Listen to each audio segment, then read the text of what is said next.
Hello and welcome to this special panel discussion on the media in Guyana. We want to look at the role of the media in this democratic society.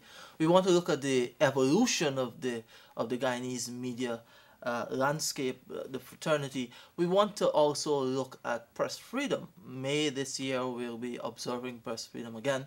And just last week you would have noticed in the press an indication that Guyana has dropped several places on the Press Freedom Index. That has spurred some amount of debate among media professionals in Guyana, and we want to examine those issues on this discussion. We want to look at what has caused the fall in the index, whether it's a correct assessment of what's happening in the media. We all have our own take on it, depending on which media house we're from, depending on our orientation, political and otherwise. But we want to take the discussion as we approach Press Freedom Day a few weeks from now. We want to be able to have the discussion going so that by the time we observe Press Freedom, we all have a sense of what the media ought to be doing in this democratic society. I have with me information liaison to the President, Kwame, Managing Director, CEO, in fact, of NCN, Michael Gordon, Suelle Findlay of the Government Information Agency, Adam Harris, who's the Editor-in-Chief at the Kaieteur News, and the head of GINA, Neaz, Subhan. Veterans all in their own right, and we want to take the discussion down the paths that I've outlined. Ladies, gentlemen, let's start by looking at the evolution of the media in Guyana over the past 2 decades or so. You would have seen quite an explosion of broadcasting entities in Georgetown particularly. Let's look at where we have come. Adam, I guess, would have some amount of perspective, having served in the media for since he was a boy, I would imagine, and the others.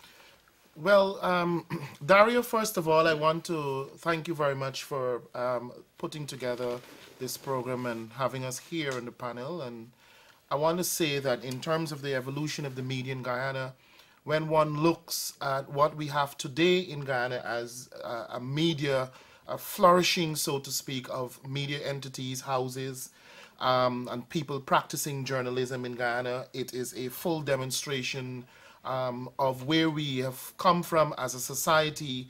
Many of us would recall before 1992 that the freedom of the press was something that was often referred to as non-existent in our society, because many of us are familiar with the many instances and incidents in which journalists were suppressed, media houses were suppressed.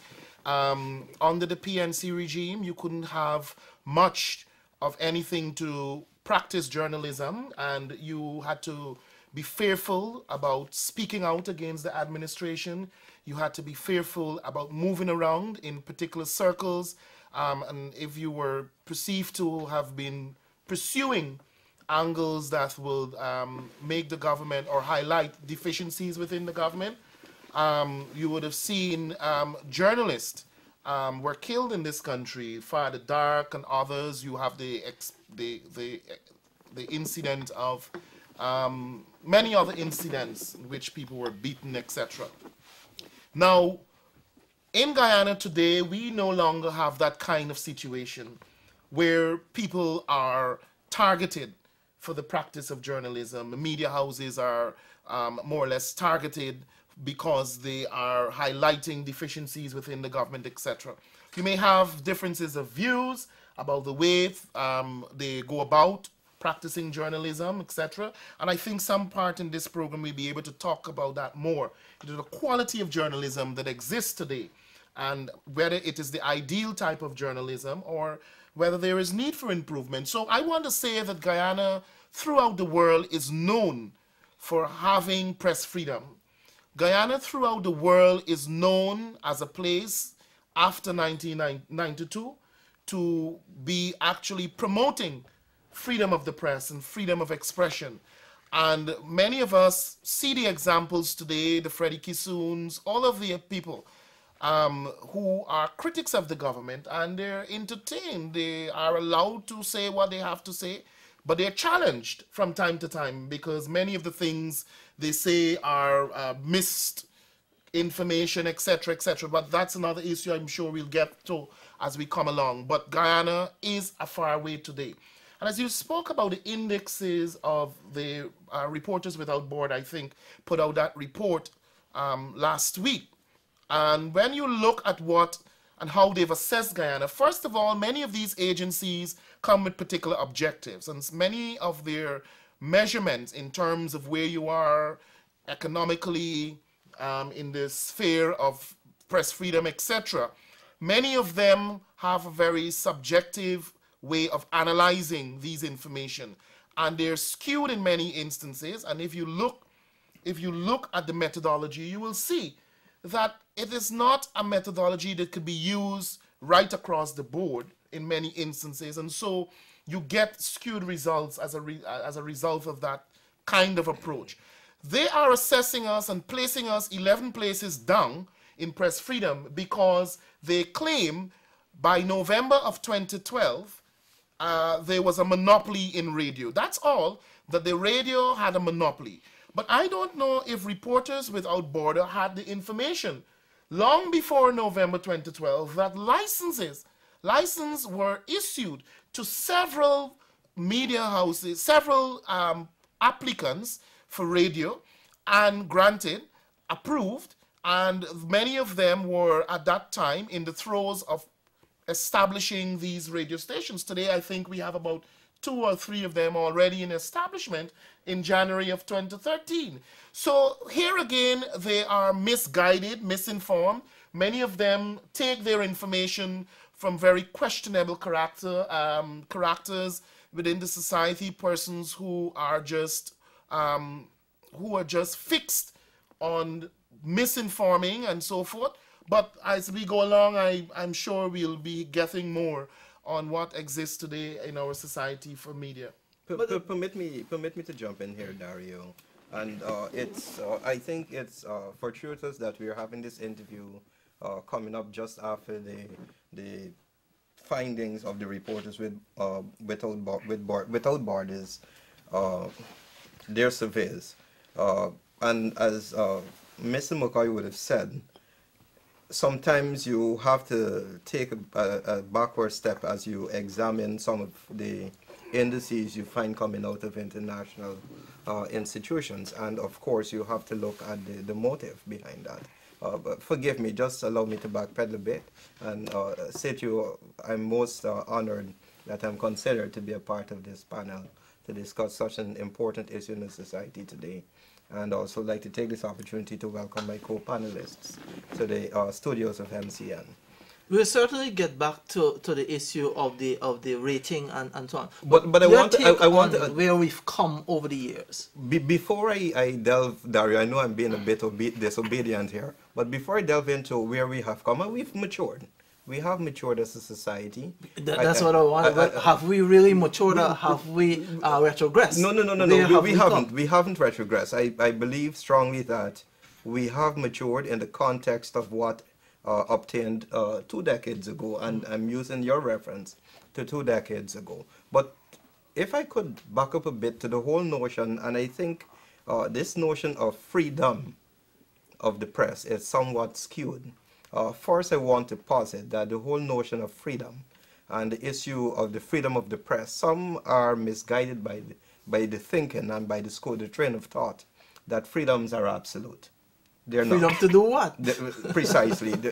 And there is also this perception, and I believe the government of Guyana and any government of the day perhaps could be the impression of that government could be somewhat downtrodden by the fact that when there is reference to a paucity of freedom of the press,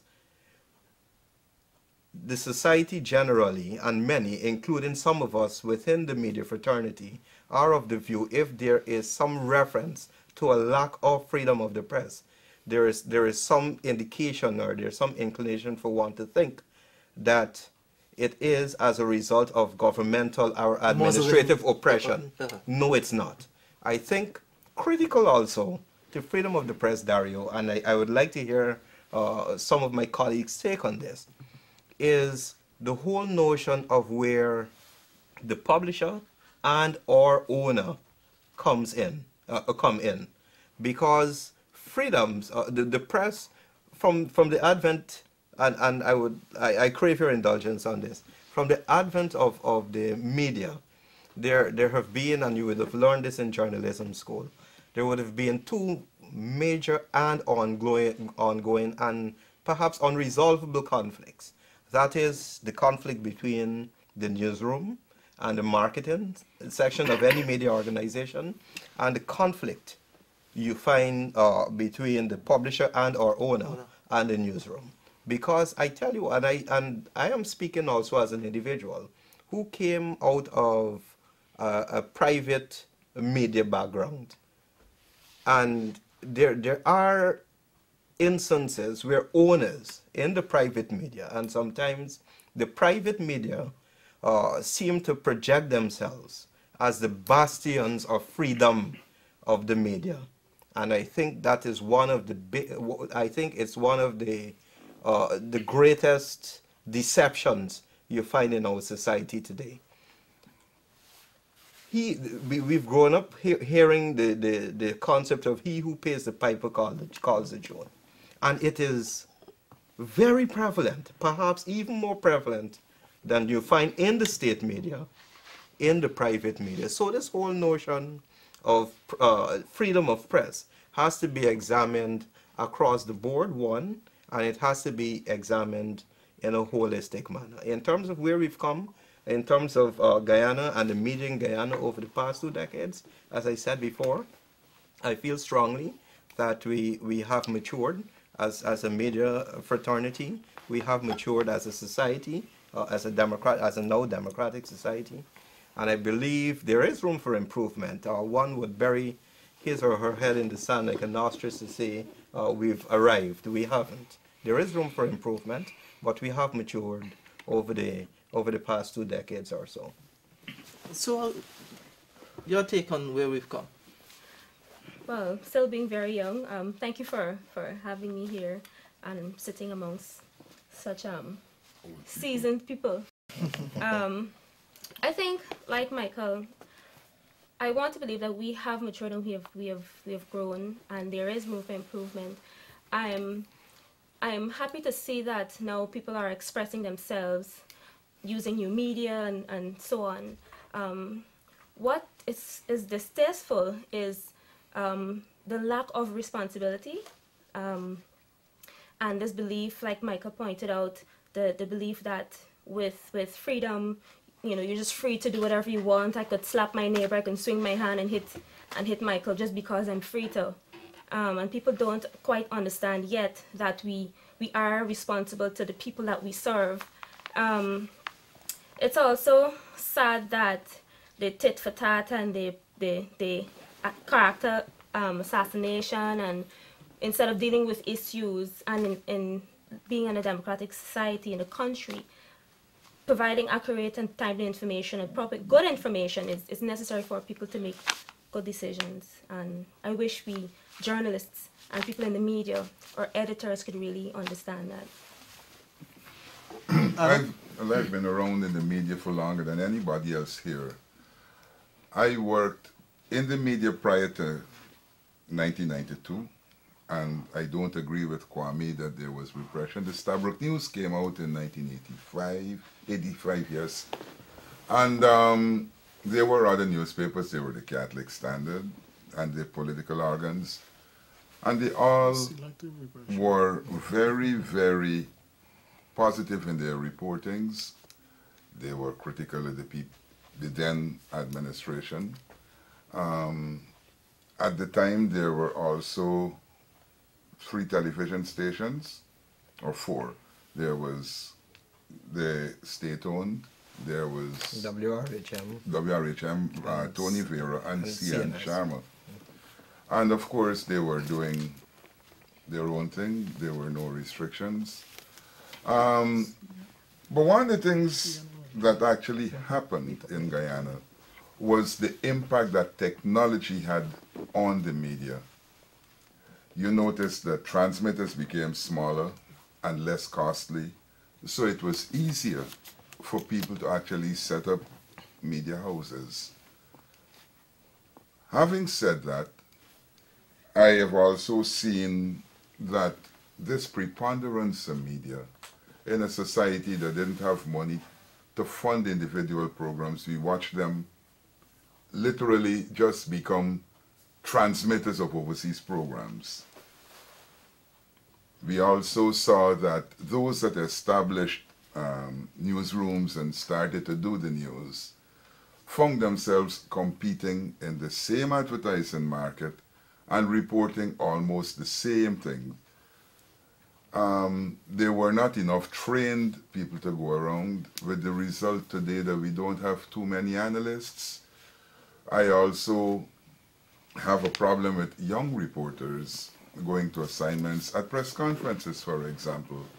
You would find that you don't get the range of questions on people. A lot of them are just there to report what is said and hardly time to pick up anything.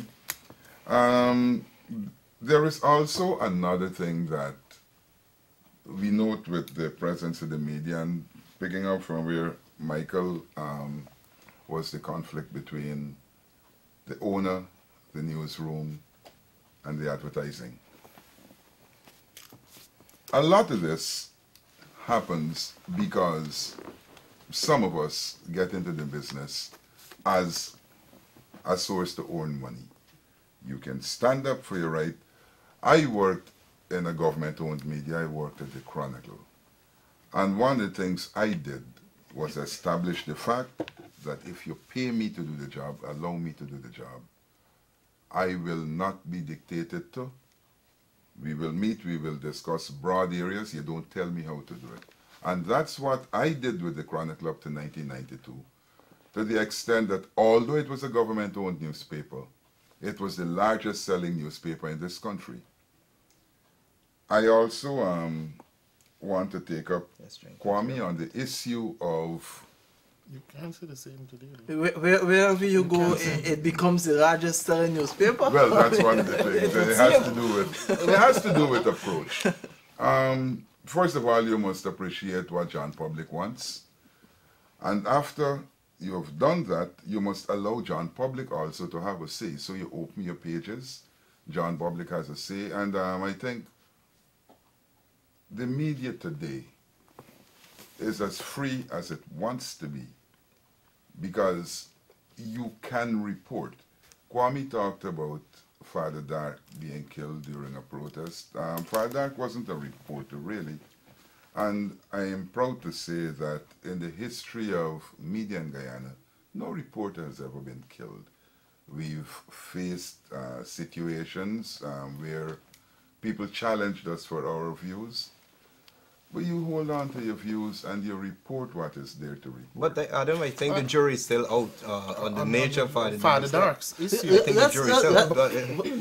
I want to get to the end, and we're gonna come back and drill down, because a number of issues have already been raised that we need to drill down on, as to whether it is that the public really wants what we're getting now, as indicated by Adam, the tit for tat. We need to get down to. But Neaz, when you look at the landscape of Guyana, I think it presents a good picture of how far we would have come as a media, the plethora of media houses that we have seen. And I want to believe that the vast increase of media houses from 1992 to now is related to the fact that, to press freedom. I don't think time would allow us to get into the details of pre-1992 when Adam talked about the Chronicle being the largest selling newspaper. It probably was because there wasn't any competition. There wasn't. But Standard News came on later, long after. So it already had a base. Right. All right. So it was the only paper. What I want to say, Or is it in fact those days you were compelled to buy the No. Hold on, just That too. We had a point. dictatorship during that period. Let me make this point. The fact that we have so many media houses is a clear indication that people are free. And I have a great difficulty in trying to understand how would people in Guyana say that we don't have freedom of the press, or freedom of the press is being suppressed. When you look at the newspapers, look at any of the newspapers, and look at what is being said in those newspapers. Look at the letter columns. Look at some of these columns. Most of the, if not all of the opposition parties, they have a column in almost all of these news in the private media houses that have newspapers. For me, when I read some of these things, I'm wondering whether while we would have matured as a people, I wonder whether journalism in itself has matured. Because the level that we see in some sections of the media, it makes me wonder what is going on. We hear tit for tat and all of these things. You read some columns, and it's so disparaging to people. Suelle mentioned character assassination, to the point where anything can be said in these columns, and then you are looked at, your whole life is almost damaged because people see you differently, even though they say they don't call the names, but it's skillfully done in such a way. I mean, we all know satire, know how to write satire. And my point is that, one, I don't think that the journalism, as we see today, would have matured. Adam spoke about him being the person with the most experience in terms of years, and that's true. And I believe, and Kwame raised a point, we want to talk about the quality of journalism. And I think at some point we should. But to say that we don't have freedom in Guyana, for us to slip in that report, I cannot fathom how could people come up with that kind of thing when they actually read the papers, if they're going to draw the conclusions. Yeah. Excellent segue. Let me then go back to 11 places we have slipped. And the basis for the analysis seems to be that this monopoly on radio. I would have imagined that if you want to look at press freedom and your ranking, then you would have taken all of that into consideration. To what extent people are being allowed to investigate and reveal facts, to what extent people are being curtailed in their coverage of news stories, and so on. But to slip 11 places because at the time of assessment you still had a monopoly on radio according to what they research, I don't get it. Because we're also talking now about the extent to which the media is free. As a journalist, I'm profoundly disturbed by the fact that this freedom seems to have no bottom. Where are the checks and balances? Why can't we have some agency that is a stopgap to ensure that we don't take this thing down a road where there's a point of no return? Because I believe we're on our way to a point of no return. Well, I noticed Adam very cleverly says that when he was at Chronicle, he had his independence, so to speak. He dictated what he wanted. He avoided saying where it happens now, with him being the editor-in-chief at the Kaieteur News. Because I think among all of the culprits in what has reduced, in terms of reducing the standards and the quality of journalism, is the Kaieteur News, the advent of the Kaieteur News. Its mannerism, its behavior, its track record in terms of leading in Guyana, in terms of character assassination, in terms of going after people. Kaieteur News has become a weapon against individuals and companies. And it is so, and if I probably don't like you as the owner, or probably some of the people within the newspaper itself, then I will go after you. That if you can't get me the favor I've asked for, I will go after you. So people over time are becoming a little fearful, better doers, and it's an intimidatory kind of way. They paint people in all sorts of ways because they have a problem with individuals or group of people. And that is not what journalism is all about. You know, the thing is that what we need to look at is that the media has to be responsible. And we all mentioned here at some point in time in our various presentations about the responsibility of the media. The media is about serving the public's interest.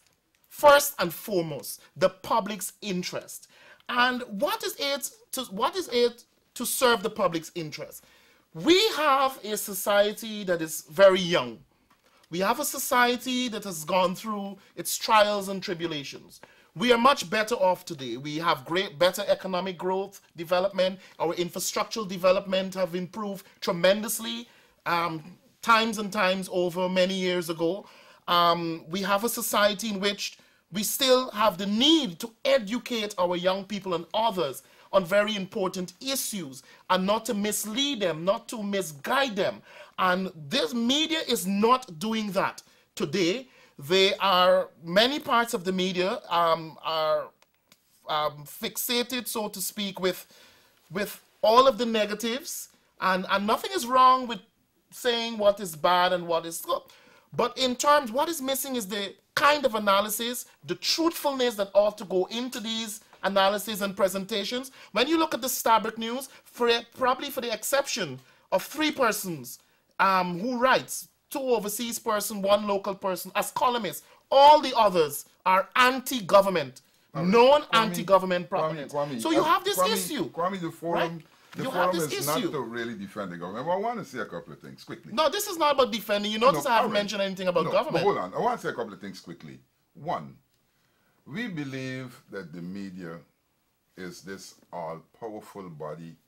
Indeed, the media has the power to fashion change. The Fourth Estate. Its primary role is to provide information. Kwame talks about character assassination. You talk about spiraling downward and all of this. Let me tell you, and I can talk for Kaieteur News. What we have done is to be bold enough to confront situations. Because don't let's fool ourselves. We talk about media freedom or what have you. Many people are afraid to write what is happening. There isn't anybody in the media today who's prepared to pick up a pen and do a feature on a drug dealer because he believes he'll be killed. So we're silent. Drug dealers escape unnamed, unfortunately unheard of in the society. We start to write about Roger Khan after he had been extradited. We don't write about government officials, or we never used to, because we were worried that these people are so powerful that they can hurt us. Kaieteur News decided to look at the issue of corruption because we were fed with a lot of information from people who witnessed contractors at work and who did that. And we zeroed in on that. Kaieteur News started to look at issues of secrecy, so to speak.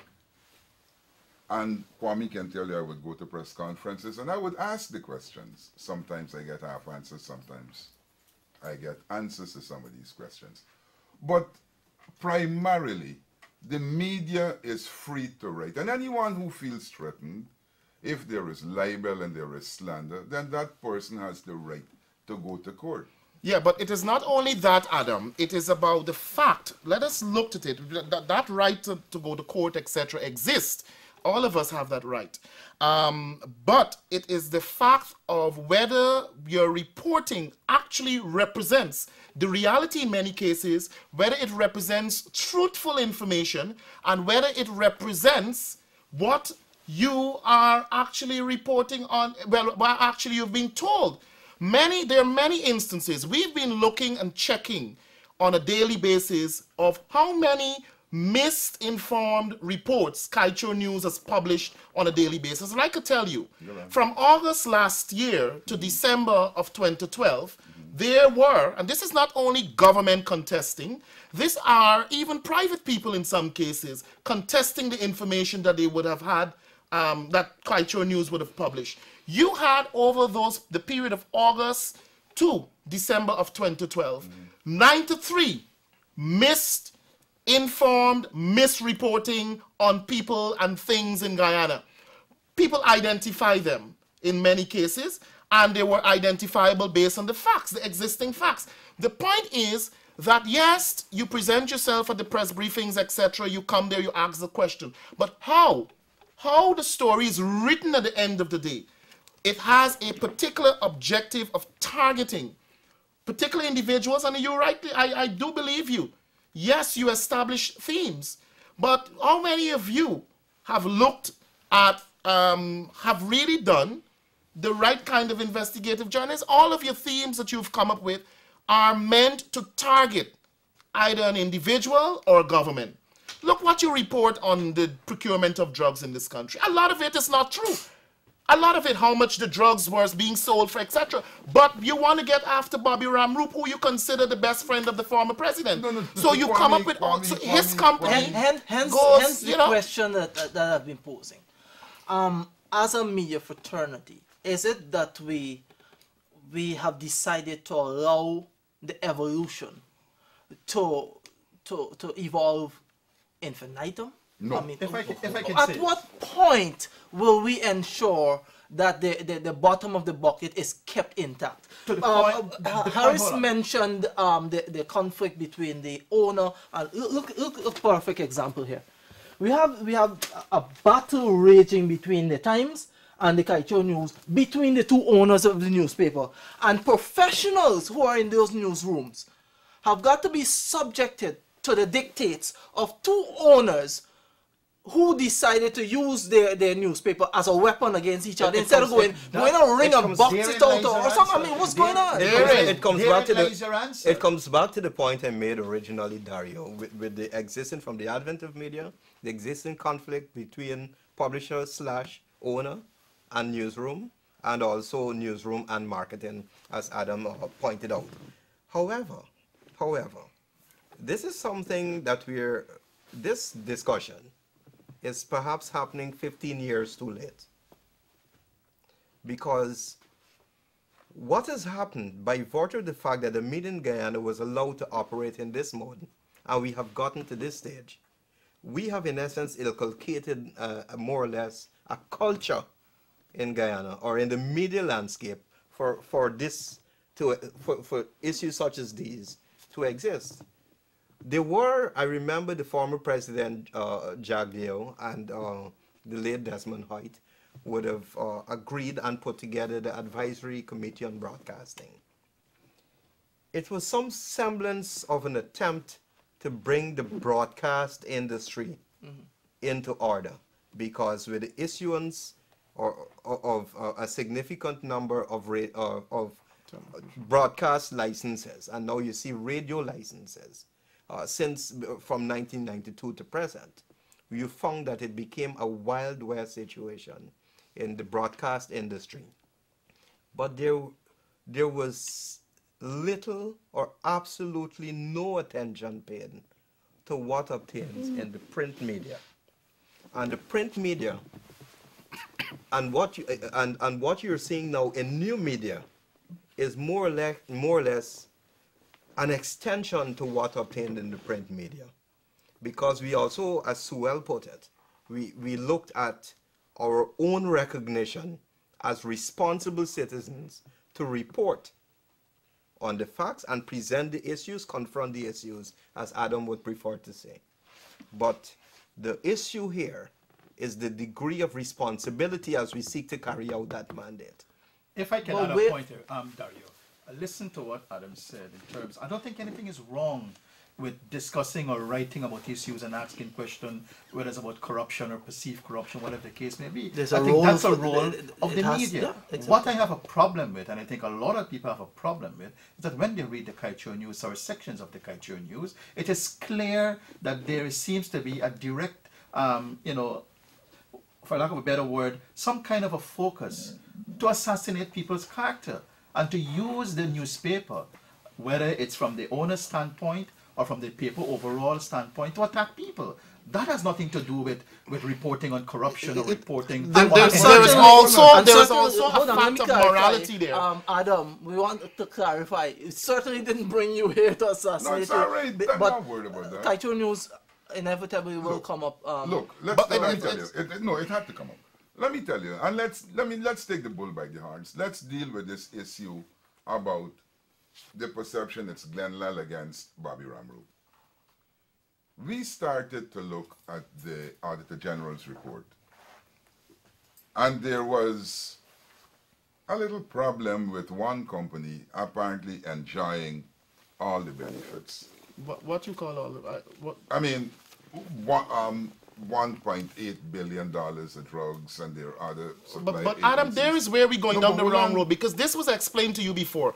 Because y'all go on about this issue about sole sourcing and the procurement of drug. There is nothing All right, Kwame, that exists in the form of sole sourcing to GPC, the new GPC. Let me continue. We don't. All We right. don't. I don't. I don't want us There to is drill nothing. down into the specifics Yeah, of. but we started of to the look at the reporting. drug issue on based a on the particular Auditor issue. General's But you started report. off from the Let's give wrong him broad. But perception, having done under that, the wrong having basis. done that, there were many things that we found. More recently, the Public Accounts Committee found that there may have been cases where monies were paid up front and drugs weren't supplied. Again, we reported on that. It has nothing to do with Mr. Ramroop and all. It has to do with the practice that operates. And this is what we looked at. No, that's not true. No, That's not true.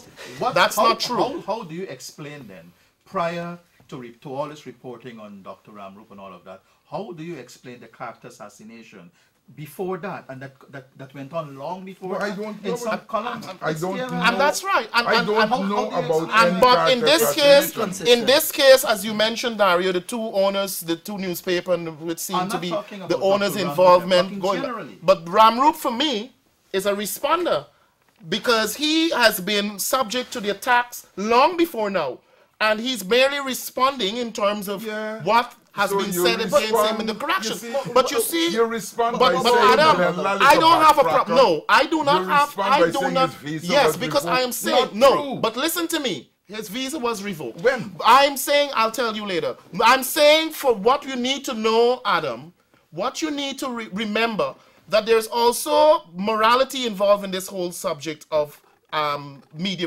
the media and how we operate. Yeah.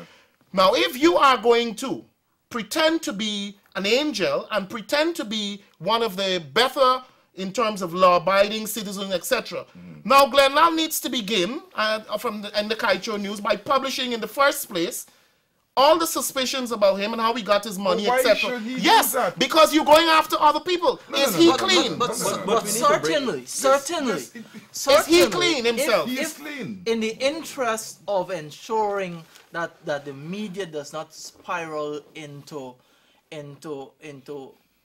this fourth estate that is unworthy of its placement in society, it cannot be that because I own a newspaper and another man owns a newspaper and he publishes something that targets my character, I use my newspaper to respond because I have that privilege. Go to the court. Yeah, but I can tell you Oh, I something. mean- And I mean, we don't need to continue on this, because indeed Mr. Ramroop has gone to the court, and at the end of the day, the matter will resolve. The courts will determine who will win or not. Look to the extent it has gone. This is January 31, and there's an advertisement Yeah, that in you January see 31st statement of saying, fact. "Do you know that Jack Dio's Yeah. best friend is the only person in Guyana to own 3 Yes, media houses?" but he owns the 3 media houses not on the basis of the government granting My him friend, it. neither He here got nor a there. radio license, You don't have to- and Tony Vera, who was one of the owners, VCT 28, as a private television Yeah. company, sold it to Bobby Ramroop, no, and no. that's how Kwame, we've acquired. Kwame, But the that's- suggestion, Kwame, the that's suggestion by dishonest. this ad, Kwame, the suggestion by this Kwame, ad is Kwame. that, you know Vera what? had the radio station, the I government am moved saying, and seized I it. am saying But that then the based on government this changed. report, No, that is- based on this report, it is suggestive. It that is he has true. 3 media houses. I am not Done disputing by that. Let I us- am not But disputing is that. that- All I'm the saying, question is, it suggests that Jagdio gave his best friend these 3 states, I these don't 3 know about any entities. such That is suggestion. what it No, suggests. let's go back There to is And it's no not such true. suggestion. Let's go There is back no to the such issue suggestion. not then true. of gatekeeping within Before the you go there, fraternity. Dario, before It's you not go true. there, Yeah. Kindly, Yeah. before you go there, my Any- question to Adam, is that journalism? That is, journalism? hold on. That is an advertisement. Oh, that's an advertisement. By the Adam, That's this goes beyond advertisement. No, it isn't. No. Who placed it? Hold on. Who placed this advertisement? It depends. Who placed this Anybody. advertisement? Obviously, Who the placed it? owner of the newspaper placed has it? used Let me tell you his something. liberty. Adam, Let's take one quick thing. One very quick thing. The TV licenses. These are non-transferable. I asked President Jagdeo, but how come Guyana Times get a TV license? Because Guyana Times does not have a TV license. use a Vera license. Guyana Times does not have a TV. Use Guyana a- Times is a newspaper. Sorry, not Guyana Times. Was it the TV station? TVG? What? TVG. How did that get a license when President Jagdeo and the NFMU said no new license until there is broadcasting regulation? When Sharma tried to go and try to take over 21, he couldn't get it. That license, I mean, by no stretch of imagination, Vera having sold that TV station, that station Yeah, should have been on the air. but you They had haven't no right but you to haven't leave. spoken about the others No, who I'm have gonna talk had their about all. management, who have had their stations under management conditions of by other people taking them over and Like so who? forth. Which But one? I think the There point is is none. the No, point. Yes, that- Channel 2, I want- etc., I want and to- even HJTV. But I want to say the There's bottom Washington line, license. Adam. The bottom line is Washington State that license. the Kaieteur News misuses its privilege, That- its opportunities to go after people, etc. well, let them It, sue. it Let me- represents, no, forget about just let them sue. It is not something to just say let them sue. It is an important thing because we must remember that part of our responsibility is to teach. Part of our responsibility is to inform. And we have young people and we have other people who look on and they see the bad examples. And we must remember that. That's a good- and it will that's a come good to segue. haunt us. And I've mentioned to you over and over, you and I are friends, Adam, and we've had so many gaffes on the phone and so forth, and friendly gaffes, and I would say to you, and it is serious, and let's look the next 15 years down the road. You may not be here, I may not be here, No, because- but I am saying that we will regret what No. we have started as terms in terms of this reducing the standards of journalism in this country. I don't We will see it regret. as You know that. why? Let me then segue back Right. to the gatekeeping within the fraternity. Adam is editor-in-chief of the Kaieteur News. Michael, you've just been elevated from being editor-in-chief of NCN to CEO. Certainly, there must be some degree of gatekeeping within the various media houses where professionals, I would imagine like Adam Harris and Michael Gordon, will say to an owner or whether it's the government or a private owner that you cannot take my staff down this road. Adam, That because is when we done. started, you mentioned that you set out as your MO that you will not be dictated how That to do is the correct. thing. That is But correct. let's discuss ideas and so on. That's correct. But to what extent where is the gatekeeping among the professional journalistic staff at Kaieteur News, or at NCN, or at Stabrook News, or any one of the entities that will ensure that the media owners or the bosses do not allow them to take their professionalism down the wash basin? Before you go, Adam, let me start here. I think the discussion, the part of this discussion took over the past 15 minutes or so, would have created some impression that there have been battle lines drawn among the media houses. The discussion about what obtained between the publishers of the Guyana Times against the publisher of the Kaieteur News, it's between the publishers of these two newspapers. This discussion seeks to give the impression, and the John public may come out of viewing this program with the impression that battle lines have been drawn among the media houses, and that is not so. Journalists within the media fraternity in Guyana, they work very hard every day to ensure they keep the public informed about what is taking place. And it is within that framework that I believe, as you said, just recently being elevated out of the position of editor-in-chief, that it is at that level that I believe the gatekeeping is at its strongest. Suffice to say that there is a significant degree of camaraderie that exists among the many media houses, whether private or state-owned. You find state-owned journalists transporting private media house operatives to an assignment, and vice versa. I have been granted drops by Adam before. So it is not a case where there is a standoff, weapons trained at each other, and there's this significant degree of animosity among the media operatives. And yes, there have been, as I said, I continue to make the point, from the advent of media, there is always that conflict. Publisher and or owner and newsroom.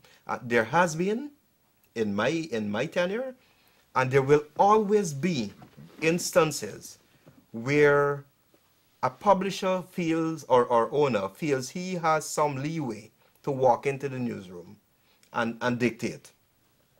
It depends heavily on the strength of that gatekeeper and bringing into focus the whole notion of gatekeeping. But we have to be frank. Let's be frank, Dario. There is no way an editor-in-chief or the gatekeeper is exculpated from that responsibility of a particular path or module settled by that particular media organization. And we need not beat up on ourselves, because we look at developed countries and feel that these people are the bastions of freedom of media, freedom of speech, and democracy. Just recently in the elections in the United States, critical to the polling of the presidential candidate was whether which editorial board of which media house adopts which presidential candidate as its man or woman. So we beat up on ourselves to the very simple things. I believe there is significant strength, and as I said before, there's room for improvement in the whole notion of gatekeeping. And there will be instances, there will always be instances where publishers and owners walk into newsrooms and attempt to forge their agenda into content. It would seem to me, what degree it is resisted, it's another thing. It would seem to me, therefore, then, that if the gatekeeping within the various media fraternity would compromise one's ability to earn a living, and therefore you're hesitant to go out on a limb, to speak, to decide that you're not going to be taking on that road. Now we probably now have to look more seriously at having more institutionalized gatekeeping, so that it relieves you of the burden of having to say to the publisher or the owner that I'm not going to do it, and therefore I'll get fired. It doesn't happen like that. Where's the sanction? Let me tell you something. First of all, we all assume that the owner and publishers are very rigid people who lack reasoning. That's not the case. Yes, they would come with ideas. And if these ideas don't coincide with yours, then there is discussion. No publisher or no owner in his senses would immediately fire anyone who's doing a professional job. It don't happen, sir. If that was the case, I would have got fired, Kwame would have got fired, Garden would have got fired. But if I can ask you, Yes. in terms of, hold on, in That terms makes of the discussion gatekeeping, even more. in the terms of the gatekeeping and all of that, I find that you skillfully, and this is all due respect to you, I find that you've skillfully avoided the point I'm trying to raise in terms of the slander that appears in the paper ever so often by some columnists, by a particular column that continues every single day. I find that No. Yeah, but I mean, even that. all right, Adam, I think The slander? I want to No, try no. and get Suelle into the discussion. Yeah. These men seem to be, Suelle, we all seem to be overpowering. No, we're not very gentlemen. I'm learning. You know, I'm learning. It's okay. We're not Suelle, very I gentlemen. particularly want to hear from you. What's happening in terms of the young professionals who are looking to this particular career path? What would you tell us in terms of people are really wanting to come into journalism these days with this kind of battle waging where professionalism is difficult to maintain a professional line? I think, I mean, like you all have been alluding to, gatekeepers are ultimately responsible. But for young journalists, they need to learn and cultivate that desire to and need to verify information. Sometimes not because it's sensational or it's good at the time and it will probably get you a little promotion that you should carry it on, you know, information. It has to be verified.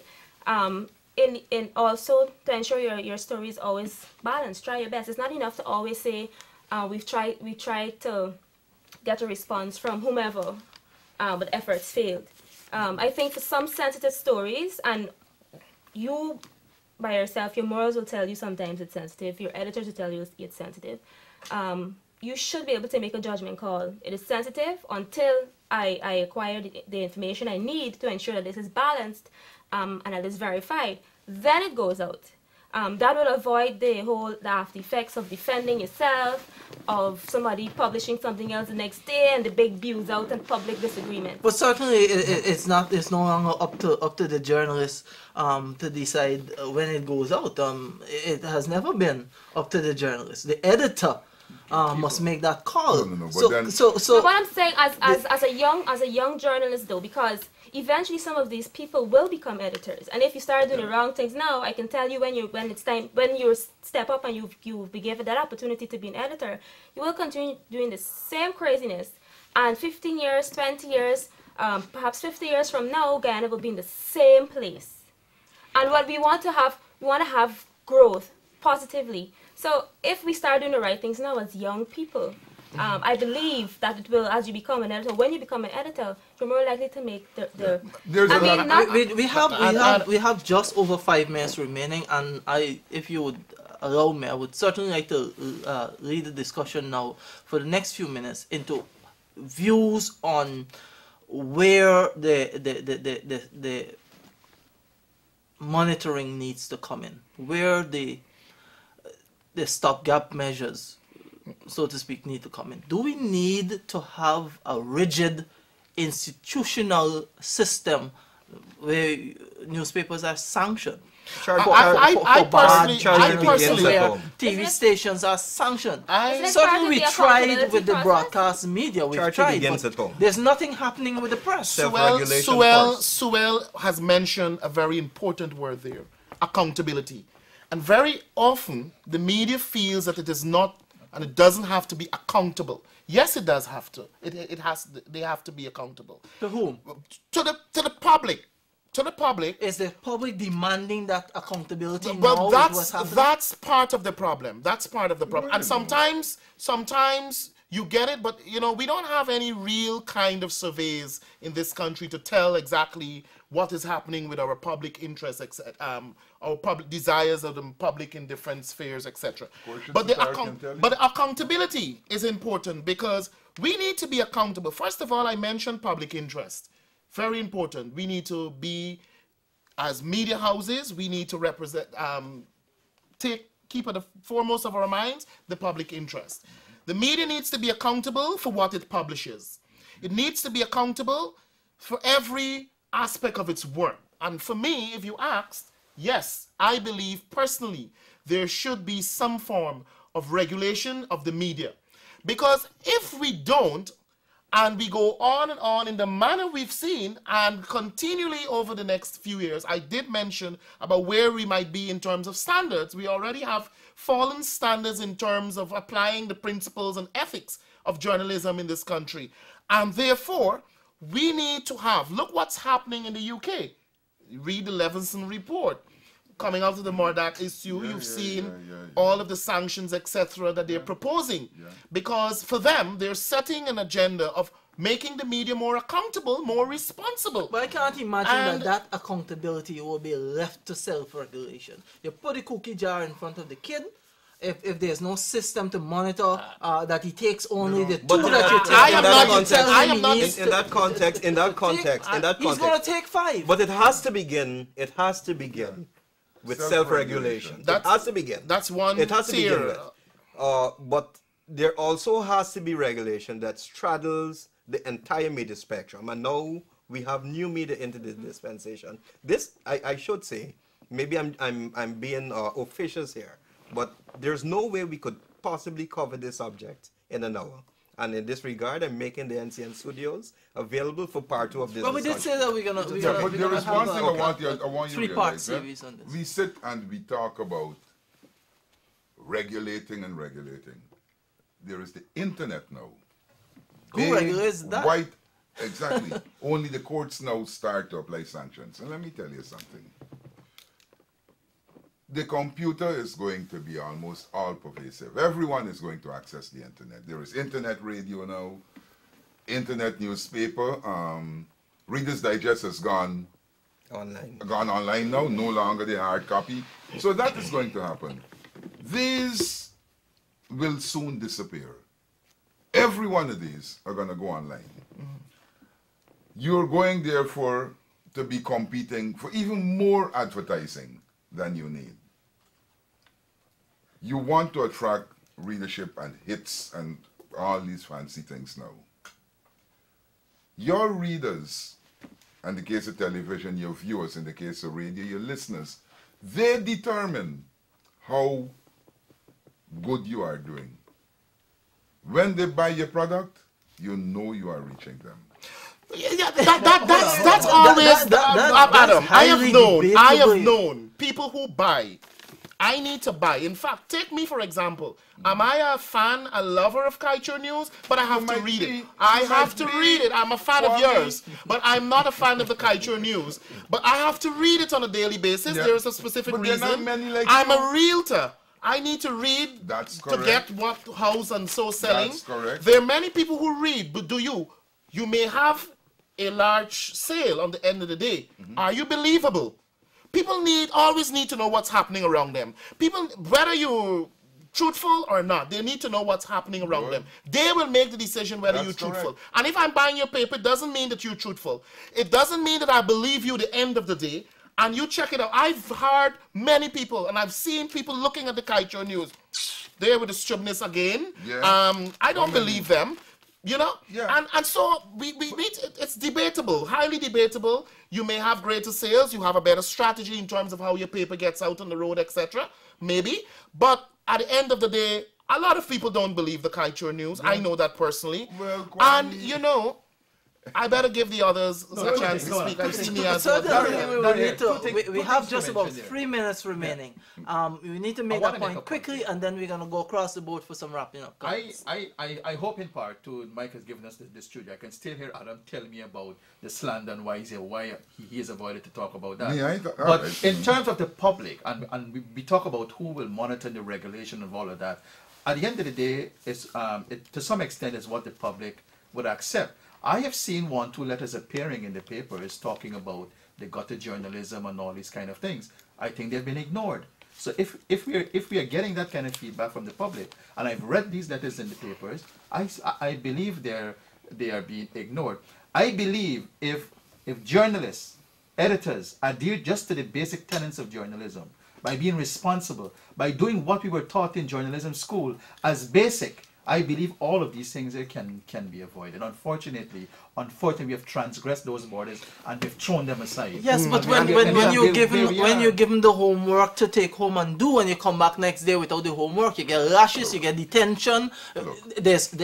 Unless, to my mind, you have some sort of institutional monitoring and sanctioning, a body that is strong enough with legislation to back it, to be able to regulate, and this does not necessarily need to infringe theoretically or otherwise on press freedom. But there needs to be some regulation. Adam, your explanation about where the Kaieteur news may end up a few years from now is acceptable. However, we have to deal with things as they are now. We don't know how many years from now these newspapers may be online and no longer be printing. We have to deal with the situation as it is now. And that's what we're about. I don't think we should try to shelve this thing off by saying, you know, we're going to disappear. And the body, I personally feel there is need for a regulatory body. I personally feel that we need to improve on our ethics, our principles, and make it better today. Not tomorrow, make it better today. And I want to say, finally, those as your closing comments. That's what I'm saying. Yes. And finally, I just want to say, Adam, that we must remember always that they have people who look on, people who are watching us, people who read what we put out, and at the end of the day, they're looking at us for a certain lessons. And if we teach the wrong lessons, it means that they will in turn actually be fed the wrong thing or will reject us. And I think that's important for us to remember. Michael, quickly some wrapping up comments. I believe, Dario, in essence, I'm looking at the entire interview as a whole, that we have matured as a media fraternity. There are some teething problems. I think having in place a regulatory body is very necessary, but I believe too that it first starts with self-regulation, and also there is this connotation or this notion that regulation equals control. It is not necessary. Certainly the point I was just trying to make. It's not necessary. We have to leave it. Suelle. I would like us or people to really realize that, you know, journalists, gatekeepers, everybody, you're in a powerful position. Like they said, information is power. And for people with power who necessarily, perhaps they don't realize the power that they have, or they're just power drunk, they tend to abuse it. And I agree that there should be a body that will keep people accountable. You should not be able to abuse your freedoms. You're free to express yourself. You're free to do whatever you want to do, but it must be in a context, and it must be at the end to really make the people you serve better. I certainly don't believe we have the discipline for self-regulation, but that's my view. I think that the media have been doing a pretty good job monitoring itself, and those that fail to do it suffered at the hands of the buyers. The Chronicle moved from the leading paper in the country to what now? Because the people decide to what they buy. You do. You print 4,000 copies a day? Yes, we do. 4,000 copies a day. All right, but the point I want to make, though, is, and we all ignore this, when people come into the media, these are people, in the first instance, who come in to look for a job. So they aren't trained, and they learn on the job. We don't have a facility to send journalists for training so that they can come out professionals, as happened in the international community, where almost every single reporter there got a first degree. We don't have that. I take your point, public. What you will see, however, is some very rigid investigation and publication of stories. And it ain't got nothing to do with slander. I shudder to think what we will see with the boundary, if none of that was taking place. Neaz. I want to reiterate the point that was said earlier, that one, the freedom is not absolute. And I think it comes with a lot of responsibility.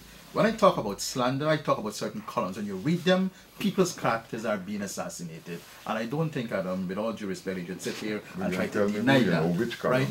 At the end of the day, I believe, and what is ironic, when we talk about it slipping in the position of press freedom, what is ironic is that some of the people locally here who cry and say that freedom of the press is being suppressed are the ones who are most vocal, are the ones who are writing every day, are the ones who are on the television every day. And they're the ones who are trying to give the impression that freedom of expression is being suppressed. I believe, based on how we started, I believe that Guyana has come a very, very far away. The media is much freer, more freer, and we are seeing that every And maybe single too day. free. Unfortunately, the freedom is being misused. Maybe There too is free. nothing Maybe like too too free. much. Ladies and gentlemen, we've got to leave it here.